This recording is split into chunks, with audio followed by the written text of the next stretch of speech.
Ça se fait de tête. L'un des fondateurs de l'analyse fonctionnelle. Merci pour le Son théorème de cours. compacité d'un espace vectoriel normé est une contribution importante à la topologie. Félix Hausdorff, c'est un mathématicien et un philosophe allemand. Il se suicida pour échapper aux nazis. Il est considéré comme l'un, ou peut-être même le fondateur de la topologie générale. Fondateur au sens de la topologie générale telle que nous la connaissons aujourd'hui, la topologie moderne. Il reprend la notion de voisinage, nous verrons qu'il s'agit plus exactement par la suite d'ouvert, la notion d'ouvert, et il détermine les axiomes de la topologie. C'est ensuite l'école russe de mathématiques qui va reprendre le flambeau relatif aux travaux sur la topologie. C'est vraiment Espace pratique compact, pour compacité des modéliser les produits d'espace populations compact. humaines. Dans cette Et les école, quelques contrôler. mathématiciens russes se distinguent. Ainsi, Pavel Alexandrov, mathématicien russe, connu pour ses travaux sur la théorie des ensembles et la topologie générale. Une topologie d'Alexandrov, terme énoncé en 1937, est une topologie dans laquelle l'intersection d'une famille quelconque d'ouverts est elle-même un ouvert, et non plus simplement l'intersection finie d'une famille d'ouverts. Nous redéfinirons ces termes, bien sûr, par la suite. Pavel Urysohn, mathématicien russe, connu pour ses travaux sur les dimensions de la topologie générale. Il est connu pour le théorème, le lemme d'Urysohn, un théorème important de la topologie générale. Encore un mathématicien russe, Andrei Tikhonov. C'est un contributeur important à la topologie et à l'analyse fonctionnelle. Le théorème de Tikhonov stipule que le produit d'espace compact est compact. Pour l'instant, nous n'avons pas défini ces termes et il faudra attendre quelques épisodes avant de comprendre de quoi il s'agit exactement. Enfin, retour à l'école française de mathématiques avec l'un de ses plus grands noms, Henri Cartan. Il est considéré comme l'un des plus grands mathématiciens du XXe siècle. Il a introduit une notion très importante en topologie, la notion de filtre, qui permet de généraliser la notion limite dans des espaces très généraux. Le processus d'abstraction et de généralisation en topologie est loin d'être unique en mathématiques. Nous allons maintenant en parler dans la troisième partie. Les maths, c'est leur langage. Troisième partie, les processus d'abstraction en mathématiques. Ils ont rajouté des filtres. L'algèbre, dès le milieu du XIXe siècle, passe progressivement d'une boîte à outils de résolution d'équations à une discipline mathématique en soi. Les structures algébriques, groupes, anneaux, corps, espaces vectoriels, vont généraliser des concepts présents en arithmétique et en géométrie. Ainsi, Z+ va être généralisé grâce au concept de groupe, E étoile, où E est un ensemble fini ou infini, et étoile une loi, une opération, qui a les mêmes propriétés que l'addition dans Z. C'est une loi de composition interne, elle est associative, il y a existence d'un élément neutre, et tout élément asymétrique. De la même manière, le concept d'espace vectoriel se propose d'étendre la notion géométrique de vecteur à des espaces non géométriques comme les ensembles de matrices, de fonctions, les ensembles de polynômes, de suites, etc. Et cela en dotant l'ensemble de deux opérations, l'addition vectorielle et la multiplication par un scalaire. Nous abordons maintenant quelques notions de topologie générale, vues sous la manière de la vulgarisation. Ce n'est que dans l'épisode 3 que nous aborderons les axiomes de la topologie générale. Quatrième partie, quelques notions de topologie. Qu'est-ce qu'on appelle un voisinage ? A est un voisinage de petit a si lorsque l'on remplace le point petit a par un élément proche de petit a, cet élément est encore dans l'ensemble A. Cela semble indiquer qu'il faut être capable de mesurer une certaine distance entre le point petit a et l'autre point. Cette distance devra bien entendu respecter un certain nombre de propriétés. E est appelé espace et A un point par référence à la géométrie, alors qu'il s'agit d'un espace a priori totalement quelconque, un ensemble quelconque. Un tel espace, un tel ensemble uni d'une distance sera appelé un espace métrique. Toutefois, cette nécessité de distance manque encore de généralité, et idéalement, on souhaite s'en affranchir. Les espaces métriques restent liés à l'ensemble des nombres réels. C'est là que la topologie générale va véritablement intervenir. Au lieu de doter E d'une distance, nous allons le doter d'une structure dite topologique, basée sur des axiomes qui ne font appel qu'à la théorie des ensembles, ceci afin d'être absolument très général. Le choix de ces axiomes est arbitraire et ne s'est pas fait en une seule fois. Il a fallu tâtonner. Il fallait bien sûr préserver la compatibilité avec les espaces métriques, et plus localement encore, avec l'analyse réelle, tout en étant aussi général que possible. C'est là le défi qu'a relevé la topologie générale. Ce défi, comme nous l'avons vu, c'est le mathématicien Hausdorff qui l'a résolu. Un espace muni d'une structure dite topologique, on dira tout simplement d'une topologie, sera qualifié d'espace topologique. Ces éléments seront tout simplement appelés des points en référence à la géométrie classique. Alors bien sûr, nous n'avons fait là qu'esquisser quelques notions de la topologie. Nous n'avons pas véritablement fait de mathématiques. Cet épisode est un épisode en quelque sorte de vulgarisation, une introduction à la topologie générale, avant d'aborder plus en détail les concepts abstraits. Parmi les différents ouvrages qui ont été utilisés pour fabriquer cet épisode, voici quelques titres plus importants sans doute que les autres. Le collectif Bourbaki, Éléments de mathématiques, Topologie générale, chapitres 1 à 4. Abrégé d'histoire des mathématiques, un ouvrage collectif sous la direction de Jean Dieudonné, publié chez Hermann. Mathématiques à...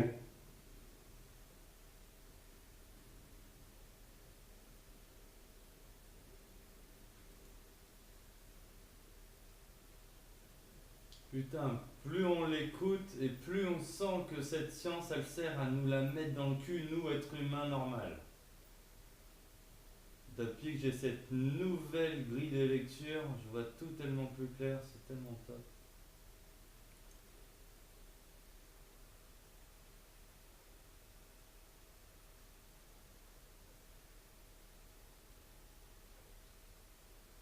Elle est où la suite de ta topologie là? Je veux voir...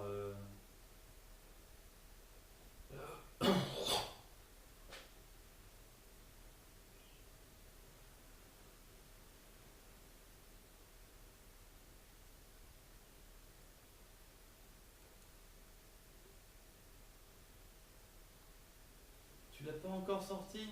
Bordel! Ça fait 2 semaines que c'est... Ouais, ça sera dans le machin numéro 3. Il est où ton machin numéro 3?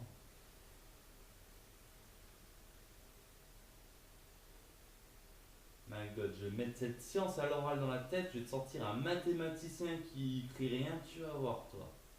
Ça va, c'est des termes qui sont quand même bien précis. Ça me rappelle mon bac S en effet. Allez, on commence par introduction. On va se mettre tout ça dans la tête, tu vas voir. Matheux de merde. Maths plus 1, introduction, saison 4. Tu fais des maths et que t'écris, c'est que c'est pas les tiennes. Mathématiques, niveau bac plus 1. Écoute, apprends et régurgite de mémoire. Tu verras que le beau. Ce cours s'adresse aux étudiants et aux étudiantes de niveau bac plus 1, c'est-à-dire aux personnes qui sont dans les classes préparatoires aux grandes écoles, dans les licences première année. Ça s'adresse aussi à ceux qui veulent te la foutre dans le cul, le mec qui met de la publicité. Aux mathématiques dites supérieures. De la pub quand alors, tu les fais 3000 étudiants vues, c'est concernés, ridicule. Comme je viens de le dire, ce sont les étudiants des classes préparatoires aux grandes écoles scientifiques, économiques et commerciales, littéraires, section BL, et L1 de mathématiques. Et également aux étudiants en licence 1, en L1, de sciences économiques et commerciales. Le cours a comme colonne vertébrale ce qui est enseigné en MPSI, mais il servira aux étudiants de toutes les filières, PSI, PTSI, ECS1, ECE1, Hippocamp et BL, etc., etc. Le cours est divisé de manière arbitraire en 7 grandes parties. Raisonnement et ensemble, algèbre, algèbre linéaire, analyse, complexe et trigonométrie, probabilité statistique, arithmétique et dénombrement. La taille de ces parties est variable. Ainsi, la partie analyse est la partie qui est la partie de plus grande taille dans le programme. Raisonnement et ensemble, la première partie que nous allons traiter ensemble, c'est le socle sur lequel tout repose. L'algèbre linéaire, discipline nouvelle pour les étudiants qui arrivent en première année de cycle supérieur, consiste à généraliser ce que l'on fait avec les vecteurs en géométrie à des objets non géométriques que l'on va appeler malgré tout des vecteurs. L'analyse comporte tout ce qui est étude de fonctions, continuité, dérivabilité, intégration, etc., etc. Tous les étudiants n'ont pas au programme les complexes et la trigonométrie. J'essaierai d'indiquer quand c'est pertinent, si telle ou telle partie est ou non au programme de telle ou telle filière. Nous allons donc commencer par la partie raisonnement et ensemble, le socle sur lequel tout repose. Et nous allons voir pourquoi ce socle est absolument essentiel. Ce socle a été décomposé, là encore de manière assez arbitraire, en 6 épisodes. Premièrement, la logique mathématique. Deuxièmement, les quantificateurs, il existe, quel que soit. Troisièmement, les raisonnements. Raisonnement par disjonction de cas, raisonnement par récurrence forte, raisonnement par l'absurde, etc., etc. Quatrième épisode, l'initiation à la théorie des ensembles.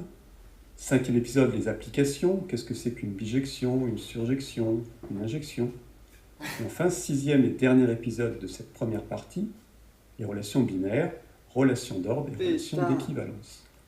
Il modélise le monde entier Alors avec des pourquoi maths, cette partie est importante? Les 3 premiers épisodes, logique, quantificateur et raisonnement, correspondent à la compétence savoir écrire des démonstrations.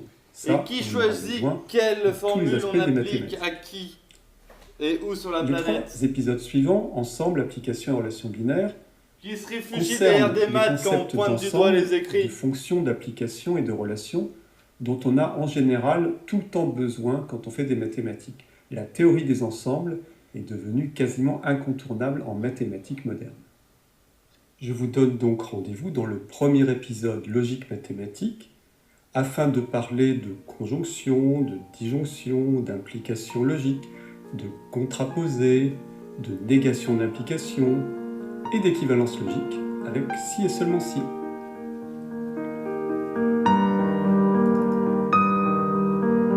Vous pouvez vous abonner à la chaîne Math+1 et être ainsi tenu au courant lorsqu'une nouvelle vidéo sera mise en ligne. Merci et à bientôt.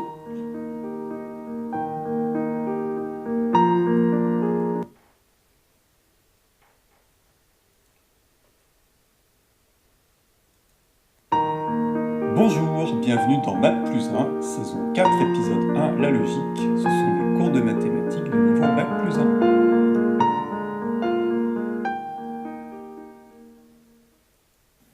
Ce premier épisode consacré à la logique se situe dans la partie que nous avons intitulée Raisonnement et ensemble.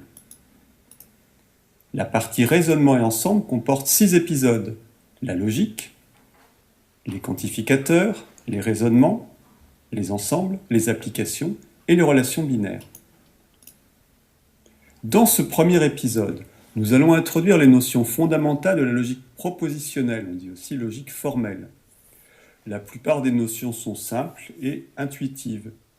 Seule l'implication est plus délicate et c'est la raison pour laquelle nous allons y consacrer plus de temps. La logique dont il est ici question remonte au monde grec, en particulier avec Aristote. C'est pour cela que l'on parle de logique aristotélicienne et dans le cadre de la logique aristotélicienne, on parle de principe du tiers exclu. Une chose peut être vraie ou fausse, mais pas les deux en même temps, ni l'une ni l'autre. Au programme de cet épisode, premièrement, présentation de ce qu'est une assertion logique, un prédicat.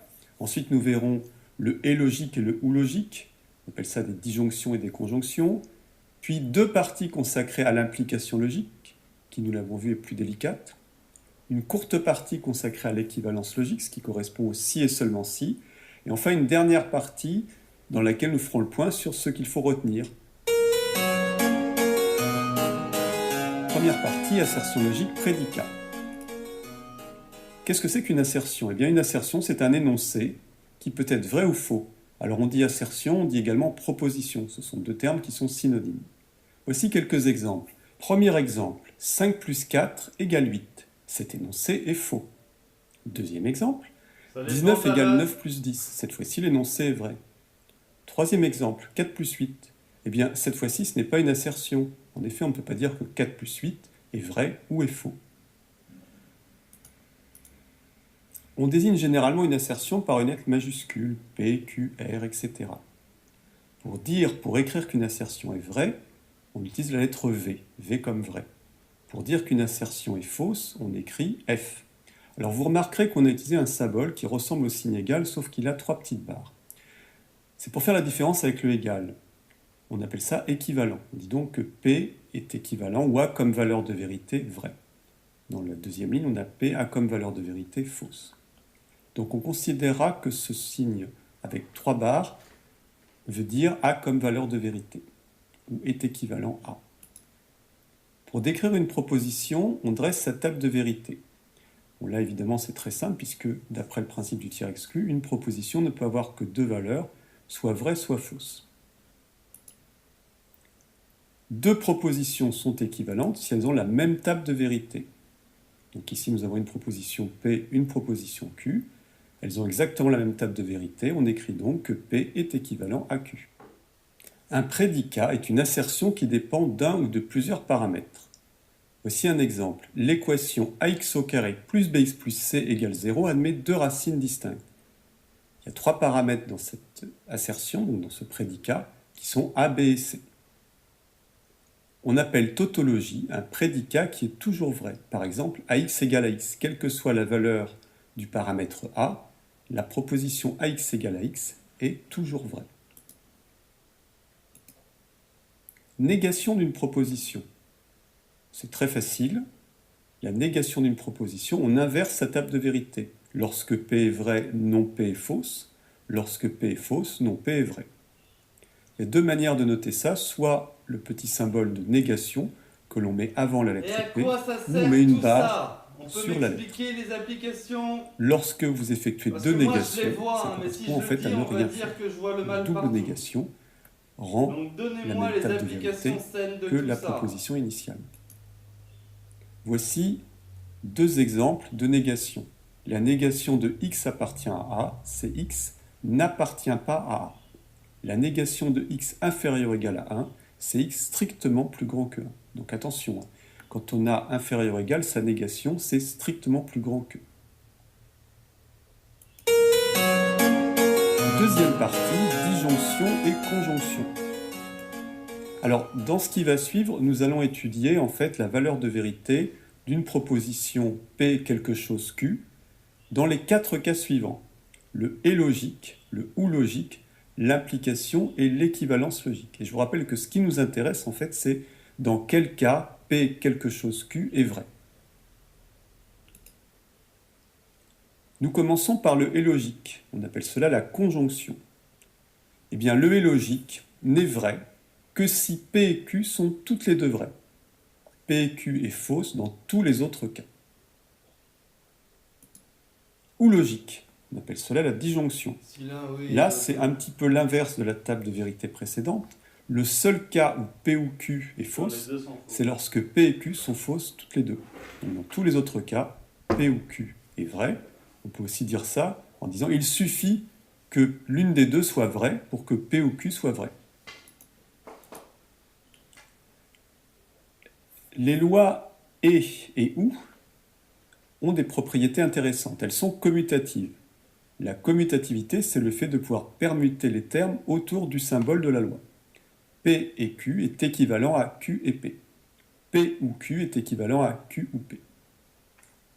Deuxième propriété, l'associativité. L'associativité, c'est le fait de pouvoir placer les parenthèses comme on veut. Prenons le cas du et logique. P et entre parenthèses Q et R est équivalent à entre parenthèses P et Q et R. Tout la un même chose pour le ensemble. ou logique. Donc ça, c'est l'associativité. Le fait de pouvoir placer les parenthèses mathématique est bien plus dangereux qu'une lame ou qu'un pistolet. Autre propriété intéressante, chacune des 2 lois est distributive sur l'autre. Je prends juste le premier cas. P et entre parenthèses Q ou R, c'est équivalent à P et Q entre parenthèses ou entre parenthèses P et R. Qu'est-ce qui se passe si on fait la négation d'un et? La négation de P et Q, c'est non P ou non Q. De la même façon, c'est symétrique. Si on fait la négation du ou, négation de P ou Q, ça donne non P et non Q. Troisième partie, nous parlons de l'implication logique. Voici la table de vérité de l'implication logique. Cette table de vérité, elle est un petit peu surprenante lorsque l'on la voit pour la première fois. Elle est moins intuitive que la table de vérité du et logique ou du ou logique. Et c'est la raison pour laquelle nous allons détailler cette table. Alors regardons d'abord la première ligne. La première ligne est assez naturelle. Si P est vrai et si Q est vrai, alors P et Q est vrai. Là, jusque-là, pas de surprise. Alors, regardons déjà comment se lit ce symbole. Il y a deux manières de le lire. Soit on dit P implique Q. Deuxième manière de le lire, on dit si P, alors Q. Donc, comme je vous l'ai dit, on va détailler cette table de vérité et regarder ce qui se passe ligne par ligne à partir d'un exemple. Alors, considérons le fait que x strictement plus grand que 3 implique x strictement plus grand que 1. Et regardons la première ligne de notre table de vérité. Ça veut donc dire que P est vrai, donc que x est effectivement plus grand que 3, Q est vrai, donc x est effectivement plus grand que 1. Eh bien ça c'est vrai. En effet, x plus grand que 3 implique bien le fait que x est plus grand que 1. Donc là, c'est naturel, c'est intuitif, il n'y a pas de problème particulier. Continuons à exploiter cette première ligne du tableau. X plus grand que 3 implique x plus grand que 1. On dit que Q, donc x plus grand que 1, est une condition nécessaire mais non suffisante au fait que x soit plus grand que 3. Effectivement, pour que un réel x soit plus grand que 3, il est nécessaire, mais ça ne suffit pas, qu'il soit plus grand que 1. Prenons 2 par exemple. Eh bien, effectivement, 2 est plus grand que 1, mais 2 n'est pas plus grand que 3. Donc on voit bien que la condition n'est pas suffisante. Continuons toujours avec cette même première ligne du tableau. X plus grand que 3 implique x plus grand que 1. On dit que x plus grand que 3, donc la partie gauche de l'implication, est une condition suffisante, mais elle n'est pas nécessaire. En effet, x plus grand que 3 est suffisant pour avoir x plus grand que 1, mais ce n'est pas forcément nécessaire. Alors maintenant, regardons la deuxième ligne du tableau. C'est le seul cas où P implique Q est fausse. Alors ça veut dire quoi? Si P est vrai, ça veut dire qu'on a bien effectivement des x qui sont plus grands que 3. Si Q est fausse, ça veut dire qu'on a des x qui sont inférieurs ou égal à 1. Alors regardons ce qui se passe. Est-ce que le fait d'être plus grand que 3, ça implique d'être plus petit ou égal à 1? Eh bien évidemment, c'est faux. Donc la deuxième ligne du tableau est elle aussi plutôt intuitive. Ça paraît assez logique que P implique Q est fausse dans le cas où P est vrai et Q est fausse. Regardons maintenant la troisième ligne du tableau. Alors ça veut dire quoi cette troisième ligne? P est fausse, donc nous sommes dans le cas où x est inférieur ou égal à 3. Q est vrai, nous sommes dans le cas où x est plus grand que 1. Alors est-ce que le fait que x soit inférieur ou égal à 3 implique que x est plus grand que 1? Eh bien oui, c'est vrai, parce qu'il existe bien des réels plus petits que 3 et plus grands que 1. Prenons 2 par exemple. 2 est bien inférieur ou égal à 3 et 2 est bien plus grand que 1. Donc ne soyez pas surpris, faux implique vrai et vrai, et nous l'avons vu sur cet exemple, que finalement c'est naturel, c'est logique que la table de vérité contienne la valeur vraie dans cette ligne. Regardons maintenant la quatrième ligne du tableau. Dans cette quatrième ligne, les deux propositions P et Q sont fausses. Alors puisque P est fausse, ça veut dire que x est inférieur ou égal à 3. Puisque Q est fausse, ça veut dire que x est inférieur ou égal à 1. Est-ce que tout ça est vrai? X inférieur ou égal à 3 implique que x est inférieur ou égal à 1. Eh bien oui, il existe bien des réels plus petits que 3 et également plus petits que 1. Moins 5 est bien plus petit que 3 et il est également plus petit que 1. Une autre façon de voir l'implication, c'est de la considérer comme une inclusion. Revenons toujours à notre exemple de départ. X plus grand que 3 strictement est équivalent au fait que x appartient à l'intervalle ouvert 3 plus l'infini. Partie droite de l'implication, x strictement plus grand que 1 est équivalent à dire que x appartient à l'intervalle ouvert 1 plus l'infini. Or, l'intervalle ouvert 1 plus l'infini contient l'intervalle 3 plus l'infini, ce qu'on a représenté à droite de la figure. L'ensemble bleu est inclus dans l'ensemble orange. Eh bien, en fait, l'implication se traduit dans le monde des ensembles par une inclusion. Effectivement, tous les x qui sont plus grands que 3 sont bien des x qui sont plus grands que 1. Voici donc une autre façon de voir l'implication logique. Alors maintenant, voici une autre façon de présenter l'implication logique. C'est de s'apercevoir que l'implication logique est équivalente à non P ou Q. Ça, c'est à savoir par cœur. Ça peut servir dans certaines démonstrations. il peut être plus facile de démontrer que P implique Q en démontrant que non P ou Q est vrai. Comment s'en souvenir? Eh bien, rappelez-vous, le seul cas où P implique Q est fausse, c'est le cas où P est vrai et Q est fausse. Bon, ça, dans le monde du OU, ça nous donne, puisque P est vrai, elle devient fausse. Q étant fausse, on a faux ou faux. Mais on sait très bien que le seul cas de faux pour le OU, c'est lorsqu'on a P et Q qui sont toutes les deux fausses. Quatrième partie, c'est la seconde partie consacrée à l'implication logique. On appelle contraposé de l'implication P implique Q la proposition non Q implique non P. Alors attention, vous voyez qu'on permute les termes et on change leur valeur. On prend la négation de leur valeur. Les maths a provoqué malheur, la chose alors c'est un importante danger. à bien connaître par cœur, c'est que ces deux propositions ont la même table de vérité. Donc P implique Q et sa contraposée sont équivalentes logiquement. P implique Q est équivalent à non Q implique non P. Voici un exemple de contraposé, toujours notre exemple de départ. X strictement plus grand que 3 implique X strictement plus grand que 1. On permute donc les termes et on prend leur négation. Le terme de droite, X plus grand que 1, devient le terme de gauche. On en prend sa négation, il devient X inférieur ou égal à 1. Vous savez ce qu'ils font aujourd'hui les matheux? Des algorithmes pour acheter et vendre et faire du bénéfice à court terme. Bande d'enculés, j'imaginais ça quand j'avais 7 ans, trou du cul. X plus grand que 1 est équivalent à X inférieur ou égal à 1 implique que X est inférieur ou égal à 3. Alors, maintenant qu'on sait ce que c'est que la contraposée, on peut se demander, mais à quoi ça sert? Eh bien, parfois, pour démontrer que P implique Q, il est plus facile de démontrer que non Q implique non P. Prenons un exemple, démontrer que n carré est impair implique que n est pair également. Eh bien ça, c'est pas facile à démontrer. Par contre, la contraposée de ça, c'est si n est pair, alors n carré est pair. Et ça, c'est beaucoup plus simple à démontrer. Nous le ferons dans une vidéo ultérieure. Vous n'allez pas faire le truc difficile plutôt? Nous venons d'étudier la contraposée, étudions maintenant la réciproque. Attention, il ne faudra pas confondre réciproque et contraposée. Alors qu'est-ce que c'est que la réciproque? La réciproque de l'implication P implique Q, c'est la proposition Q implique P. Donc on inverse les termes. Attention, en général, la réciproque n'a pas la même table de vérité que P implique Q. P implique Q vrai n'entraîne pas obligatoirement. Attention, il ne faudra pas confondre réciproque et contraposé. Alors, est impair implique que n est pair également. Eh bien ça, c'est pas facile à démontrer. N est impair, alors n est impair également. Ah oui. Par contre, la contraposée de ça, c'est si n est pair, alors n carré est pair. Et ça, c'est beaucoup plus simple à démontrer. Nous le ferons dans une vidéo ultérieure. Nous venons d'étudier la contraposée, étudions maintenant la réciproque. Attention, il ne faudra pas confondre réciproque et contraposée. Alors, qu'est-ce que c'est que la réciproque?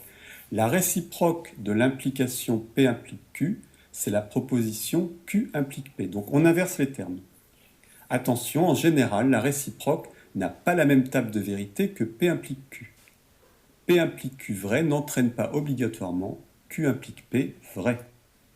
Voyons quelques exemples.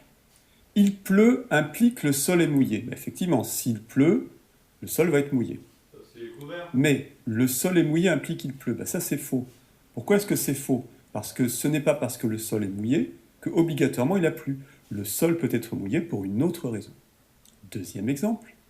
X strictement plus grand que 3 implique X strictement plus grand que 1. C'est l'exemple sur lequel nous avons déjà travaillé. Prenons la réciproque. Si, seulement si le sol est en contact direct X avec strictement le plus ciel. grand que 1 implique X strictement plus grand que 3. Bon, ça, évidemment, Pourquoi il dit pas c'est seulement très si? intuitif. On voit tout de suite que c'est faux. Alors, le gros piège dans l'application logique, c'est de confondre la contraposée. On inverse les termes, Et on prend avec leur des négation. si, on met Paris en bouteille. Et ça a la même table de vérité que P implique Q. Et la réciproque, Q implique P. Q implique P n'a pas forcément la même table de vérité que P implique Q. Cinquième partie, l'équivalence logique. Une partie qui va être très courte. On appelle l'équivalence logique entre deux propositions P et Q la proposition P est équivalent à Q, dont la table de vérité est le et entre P implique Q et Q implique P. C'est le fameux si et seulement si. Bordel, le si et seulement sixième et dernière partie, qu'est-ce qu'il faut retenir de tout cela? La plupart des choses que nous avons vues sont faciles à retenir, mais il y a des pièges, et ces pièges tournent autour de l'implication logique. Alors faisons le résumé. Le seul cas où P implique Q est fausse, c'est lorsque P est vrai et Q est fausse. On peut s'en souvenir en se rappelant que P implique Q est équivalent à non P ou Q. Et là, on voit tout de suite qu'il faut bien avoir faux ou faux pour que ce soit faux. Toujours dans ce qu'il faut retenir, les petits pièges, c'est de mélanger contraposé, réciproque et négation. Donc la contraposée, on permute les termes en négation, la réciproque, on se contente de permuter les termes, et la négation, c'est la négation de l'implication. Vous ne voyez pas les mettre dans vos formulaires RSA? Alors une autre façon de voir la négation, c'est de dire que c'est P et non Q, qui découle de la formule que nous avons vue précédemment. P implique Q est équivalent à non P. Avec des virgules, avec les nombres réels et non naturels. Enfin, revenons encore une fois sur le piège de la réciproque. Ce n'est pas parce que P implique Q est vrai que Q réel n'est pas naturel. Vous pouvez, pour vous en souvenir, vous baser sur l'exemple. S'il pleut, alors le sol est mouillé. N'entraîne pas. Si le sol est mouillé, alors il pleut. Voilà, cet épisode est terminé. N'hésitez pas à vous abonner à la chaîne Math+1. Vous serez ainsi tenu au courant de toute nouvelle mise en ligne de vidéos. Les matheux, c'est des bonnes calculatrices, mais ils ont rien dans le crâne à savoir quoi. À ton avis, qui c'est qui utilise ce que tu es en train de nous apprendre pendant 40 épisodes? Bordel. Donne-moi les applications concrètes des maths. Tu les connais? Moi, si je les dis, je vais passer pour un partisan.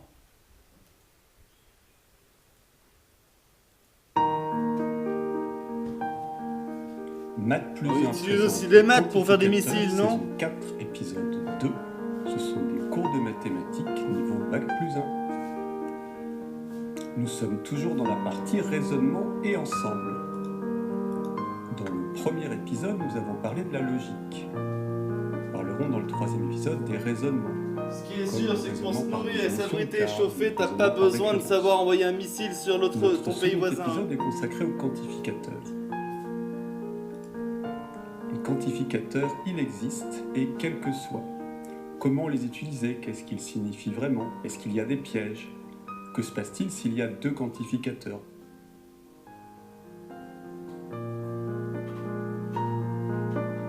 Au programme de ce deuxième épisode, tout d'abord nous allons traiter le quantificateur quel que soit, puis dans un second temps le quantificateur il existe. Troisième partie, nous allons regarder ce qui se passe quand on fait la négation avec un quantificateur. Quatrièmement, nous allons voir des règles de bonne rédaction. Et enfin, cinquième et dernière partie, que se passe-t-il lorsqu'il y a deux quantificateurs?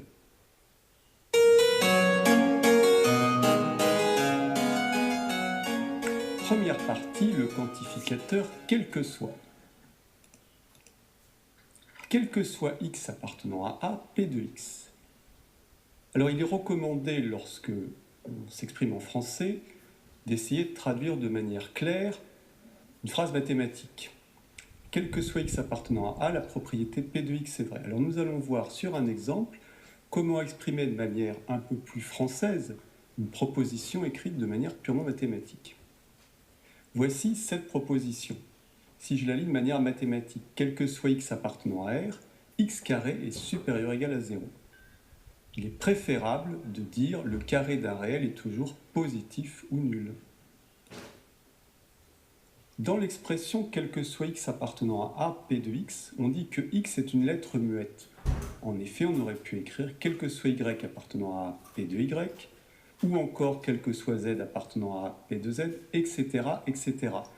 La lettre est donc dite muette parce qu'on peut choisir n'importe quelle lettre. Deuxième partie, le quantificateur il existe.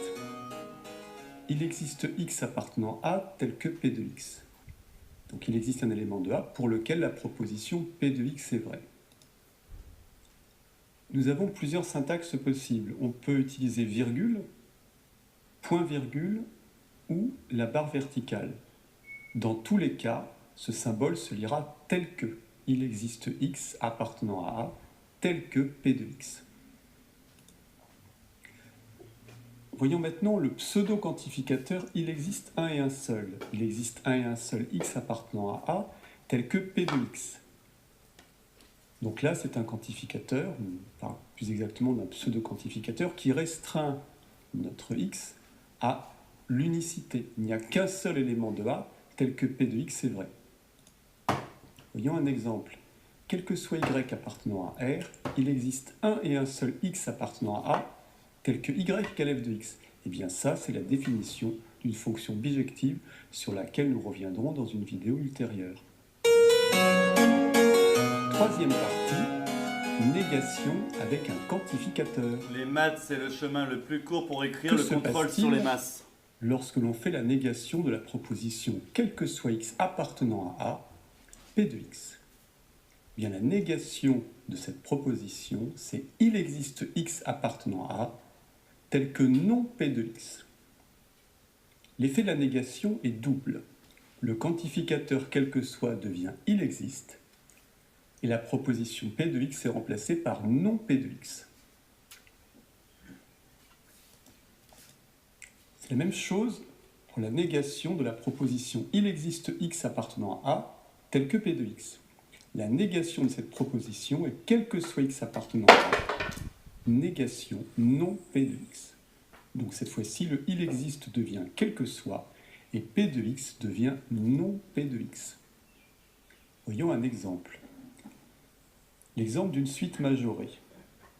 Pour traduire qu'une suite est majorée, on écrit il existe m appartenant à R, il existe un réel grand M, tel que quel que soit n appartenant à n, u de n est inférieur ou égal à m.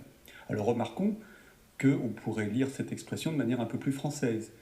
Il existe un réel grand M, tel que pour tout entier petit n, u de n est inférieur ou égal à grand M. Voyons la négation. La négation de cette proposition, c'est le cas d'une suite non majorée. Quel que soit m appartenant à grand R, il existe n appartenant à n, tel que u de n est strictement plus grand que m. Traduit en français, pour tout réel grand M, on trouvera toujours un rang n à partir duquel un sera plus grand que le réel grand M. Quatrième partie, nous allons voir des règles de bonne rédaction. Il est vivement recommandé de ne pas placer les quantificateurs dans des phrases écrites en français. Et surtout, là le programme insiste là-dessus, les quantificateurs ne doivent pas être utilisés comme abréviation. Donc attention, quand vous rédigez un devoir de mathématiques, un DS, il ne faut pas utiliser les quantificateurs comme abréviation. Voyons maintenant le style que l'on doit aborder lorsque l'on démontre une proposition de la forme quel que soit x appartenant à A, P de x. Dans la rédaction, on va écrire soit x un élément sous-entendu quelconque de A et on continue. Alors il n'est pas obligatoire d'écrire quelconque, mais c'est sous-entendu. Donc pour démontrer une proposition du type quel que soit, on commence la rédaction par soit x un élément de, sous-entendu quelconque, de l'ensemble considéré. Exemple. Soit démontrer quel que soit x appartenant à R, P de x. On écrira soit x un réel, sous-entendu quelconque, et on continue la démonstration. Que se passe-t-il maintenant pour démontrer une proposition de la forme il existe x appartenant à A tel que P de x? Et bien là, dans certaines situations, on écrira posons x égale une certaine valeur, et on démontrera que P de x est vrai pour cette valeur. Ça, c'est le cas où on connaît la valeur de x a priori, mais ce n'est pas toujours le cas. Il y a des situations dans lesquelles on veut faire cette démonstration, mais on ne connaît pas et on ne connaîtra pas la valeur de x. Dans ce cas, on utilisera en général un théorème qui nous assure l'existence de cette valeur. Cette démarche est dite non constructive au sens où on va démontrer une existence sans donner, sans construire effectivement cette valeur. Cette situation, vous l'avez remarqué, elle est fréquente en terminale, où on utilise très souvent le théorème des valeurs intermédiaires. D'après le théorème des valeurs intermédiaires, alors bien sûr après avoir vérifié que les hypothèses étaient bien remplies, l'équation f de x égale 0 admet une unique solution, etc. etc. Cinquième et dernière partie, que se passe-t-il s'il y a deux quantificateurs? Lorsque nous avons affaire à une expression du type quel que soit x appartenant à A, il existe y appartenant à B tel que P de xy, et que y dépend de x, il est préférable d'écrire, quel que soit x appartenant à A, il existe y indice x appartenant à B tel que P de xy. Ça permet, quand on fait la démonstration, de se souvenir que y dépend de x. C'est l'exemple classique de la limite d'une suite. Quel que soit epsilon un réel strictement positif, il existe un entier n appartenant à n tel que quel que soit n appartenant à n supérieur ou égal à grand N implique valeur absolue de un moins L est inférieur ou égal à epsilon. Il est préférable d'écrire la dépendance, d'écrire explicitement la dépendance de n par rapport à epsilon, et donc d'écrire quel que soit epsilon strictement positif, un réel, il existe un rang n epsilon entier, à partir duquel, pour tout entier n, si n est supérieur ou égal à n de epsilon, alors u de n moins L en valeur absolue est inférieur ou égal à epsilon. Terminons par la négation d'une proposition comportant deux quantificateurs. Nous avons vu cet exemple pour les suites majorées. D'une manière générale, quel que soit x appartenant à A, il existe y appartenant à B tel que P de xy devient, lorsqu'on en prend la négation, il existe x appartenant à A tel que, quel que soit y appartenant à B, non P de xy. Le quel que soit devient il existe, le il existe devient quel que soit, et le P de xy devient non P de xy. Voilà, cet épisode est terminé. N'hésitez pas à vous abonner à la chaîne Math+1, vous serez ainsi tenu au courant de toute nouvelle mise en ligne de vidéos. Merci et à bientôt.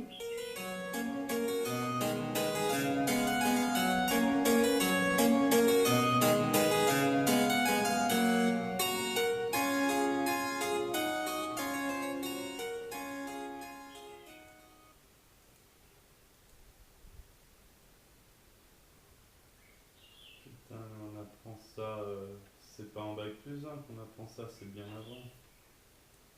Casse les couilles. Math+1 présente les quantificateurs, saison 4, épisode.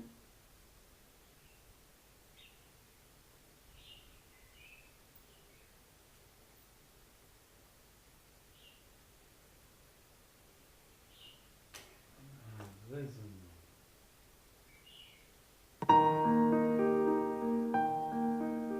Math+1 présente les raisonnements, saison 4, épisode 3.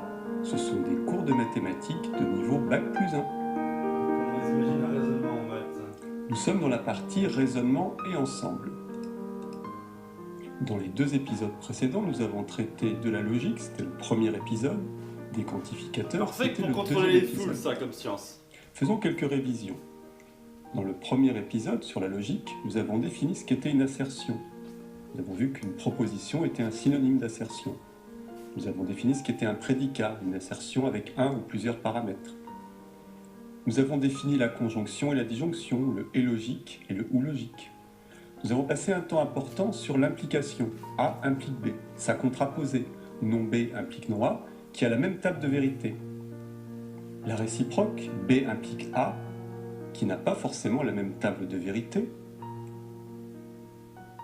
A implique B se lit si A, alors B. Et puis nous avons défini l'équivalence logique, si et seulement si. Dans le deuxième épisode sur les quantificateurs, nous avons principalement défini le quantificateur quel que soit et le quantificateur il existe. Nous avons également parlé du pseudo-quantificateur il existe un et un seul. Nous voici dans le troisième épisode, raisonnement. C'est la boîte à outils des démonstrations. Nous allons voir trois types de récurrence. La récurrence double et la récurrence forte. Le raisonnement par disjonction de cas. Le raisonnement par analyse synthèse. Et bien d'autres raisonnements encore. Au programme de cet épisode. Tout d'abord, démontrer via un contre-exemple. Deuxièmement, l'utilisation de la contraposée pour faire une démonstration. Troisièmement, raisonnement par l'absurde. Quatrièmement, raisonnement par analyse synthèse. Cinquièmement, raisonnement par disjonction de cas. Sixièmement, comment démontrer une équivalence en démontrant que P implique Q et Q implique P. Septièmement, récurrence simple. Huitièmement, récurrence double. Et enfin, neuvième partie, la récurrence forte. Première partie, démonstration utilisant un contre-exemple. soit à démontrer que quel que soit x appartenant à E, P de x est une proposition fausse. Il peut être plus simple de démontrer que la négation de cette proposition, c'est-à-dire il existe x appartenant à E, non P de x, est vraie. Prenons un exemple. Nous allons démontrer que la proposition tout entier naturel et la somme de 3 carrés est fausse. Il nous suffit donc de trouver un contre-exemple. Lorsque l'on a trouvé un contre-exemple, on peut être amené à tâtonner un petit peu. Mais n'oublions pas qu'il suffit juste un exemple pour que tout s'écroule. Il nous suffit donc ici de trouver un entier pour lequel la formule ne marchera pas. On essaie différentes valeurs et puis on tombe sur 7. Si 7 marchait, on aurait 7 s'écrivant comme la somme de 3 carrés. Donc par exemple 7 égale a carré plus b carré plus c carré. Et combien vaudrait ABC? Eh bien, il serait forcément compris entre 0 et 2 puisque 3 au carré fait 9. Donc on a forcément nos valeurs ABC qui sont en dessous de 3. Or, on peut essayer toutes les combinaisons qu'on veut, et là c'est assez facile à faire. On ne trouvera aucun entier compris entre 0 et 2, tel que 7 égale a carré plus b carré plus c carré. Nous avons trouvé un contre-exemple à la proposition tout entier naturel est la somme de 3 carrés. Cette proposition est donc fausse. Deuxième partie, raisonnement qui utilise des contrapositions. Comme nous l'avons vu dans la partie précédente, il peut être parfois délicat de démontrer que P implique Q. Le cours sur la logique nous a montré qu'une implication logique P implique Q a la même table de vérité que sa contraposée, non Q implique non P. Et il est parfois plus facile de démontrer que non Q implique non P plutôt que P implique Q. Implique quoi? Prenons un exemple. Soit à démontrer que si n carré est impair, alors n est impair également. La démonstration serait relativement compliquée. Regardons la contraposée. Si n carré impair, alors n impair. Prenons la contraposée. Le terme de droite passe à gauche et on en prend la négation logique. Donc n impair devient n pair. Le terme de gauche passe à droite et on en prend la négation logique. Donc n carré impair devient n carré pair. Nous allons montrer que la contraposée est vraie, ce qui prouvera que la proposition initiale est vraie également. Donc maintenant, nous avons une autre démonstration à conduire, la démonstration qui nous dit que si n est pair, alors n carré est pair.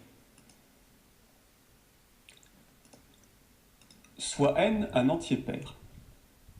Cela veut dire qu'il existe un entier k tel que n égale 2k. Ça, c'est la définition classique d'un nombre pair. Si un nombre est pair, il s'écrit comme 2 fois un autre nombre entier.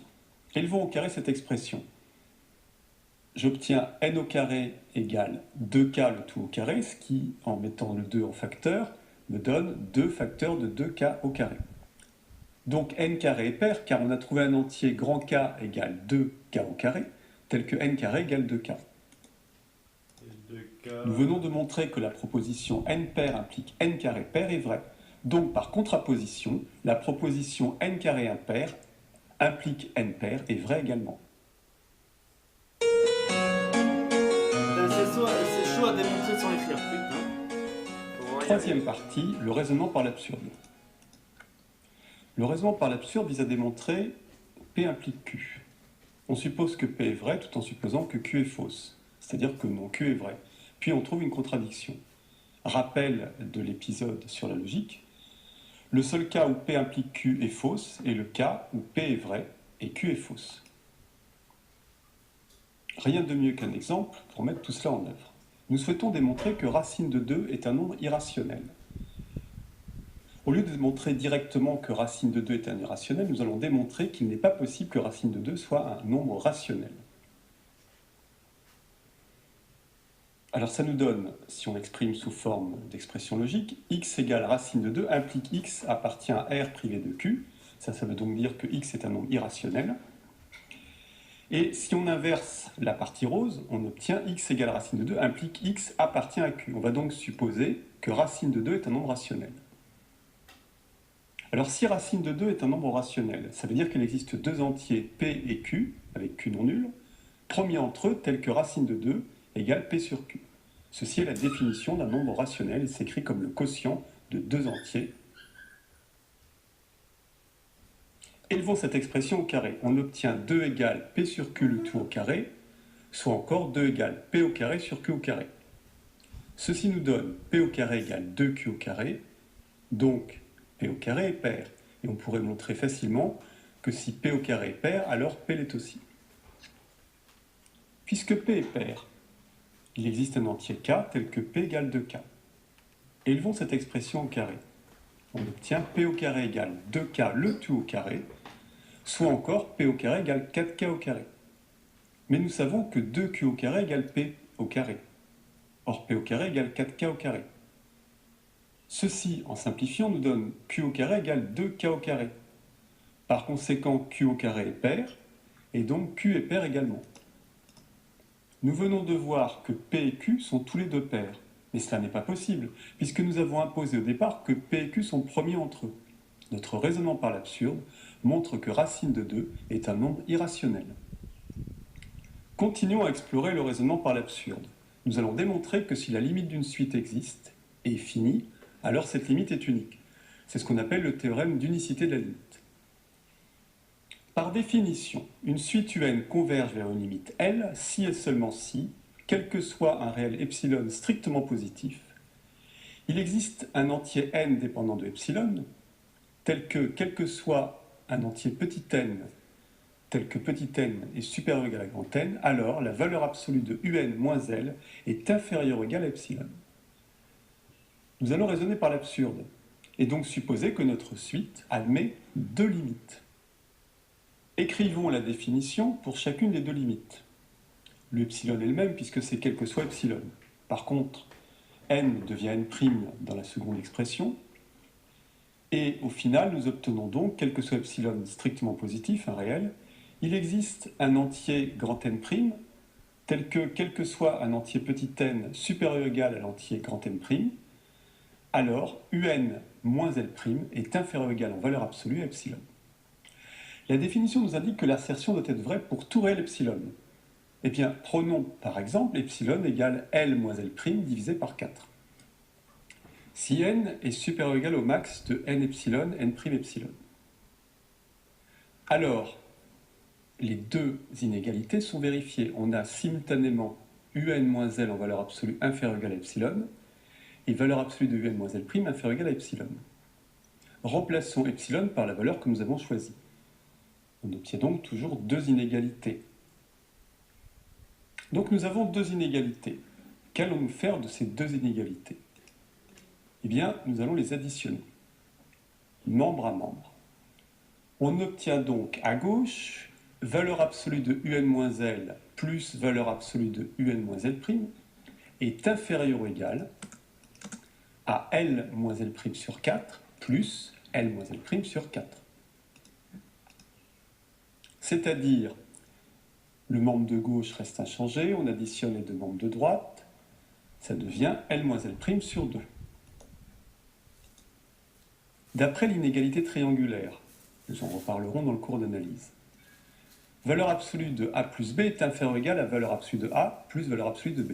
La valeur absolue de la somme est inférieure ou égale à la somme des valeurs absolues. Par ailleurs, valeur absolue d'un nombre, c'est égal à valeur absolue de moins ce nombre. Eh bien, on mélange tout ça et on obtient valeur absolue de L moins UN plus UN moins L' inférieur ou égal à UN moins L plus UN moins L' inférieur ou égal à L moins L' sur 2. De cette double inégalité, nous gardons les deux termes extrêmes. On a simplifié par UN, on obtient L moins L' inférieur ou égal à L moins L' sur 2, et ça c'est absurde. Au final, nous avons montré en utilisant un raisonnement par l'absurde que si une suite a une limite finie, alors cette limite est unique. Quatrième partie, le raisonnement par analyse-synthèse. Le raisonnement par analyse-synthèse sert à prouver l'existence d'un objet dont on ne connaît pas a priori la valeur. Pourquoi le démontrer? Comme son nom l'indique, le raisonnement par analyse-synthèse se fait en deux parties. Première partie analyse, on cherche les conditions que doit vérifier l'objet recherché. Deuxième partie, synthèse, on vérifie si les conditions d'analyse sont suffisantes pour déterminer l'objet. On peut trouver un, voire plusieurs objets, voire aucun. Mettons cela en place sur un exemple. Montrons qu'il existe un unique couple de fonctions fp-fi, l'une paire, l'autre impaire, tel que pour toute fonction f définie sur R, f égale fp plus fi. Analyse. Écrivons donc les conditions que doivent vérifier les fonctions fp et fi. La première condition, c'est que la fonction f doit être la somme de la fonction paire et de la fonction impaire. Nous écrivons donc une première équation, f de x égale fp de x plus fi de x. Deuxième équation, f de moins x égale fp de x moins fi de x. Alors pourquoi? Eh bien parce que fp est une fonction paire, donc fp de moins x donne fp de x, et fi de moins x donne moins fi de x. Nous voici en présence de deux équations. Ajoutons membre à membre ces deux équations. Nous obtenons f de x plus f de moins x égale 2 facteurs de fp de x. On en déduit donc que fp de x est égal à f de x plus f de moins x divisé par 2. Continuons l'analyse. À partir des deux équations, tout à l'heure nous avions additionné membre à membre, cette fois-ci, soustrayons membre à membre. Nous obtenons f de x moins f de moins x égale 2 fi de x, ce qui nous donne que fi de x est égal à f de x moins f de moins x divisé par 2. La partie analyse est terminée. Nous avons trouvé deux candidats, deux fonctions fp et fi, que l'analyse a permis de caractériser. L'analyse nous a donné une expression de fp et une expression de fi. L'objectif de la seconde partie du raisonnement, la synthèse, est de vérifier que nos deux candidats, fp et fi, sont bien valides. Pour cela, il faut vérifier premièrement que fp est bien une fonction paire. Donc, quel que soit un x réel, fp de moins x est égal au final à fp de x. La démonstration est simple. Fp de moins x est égal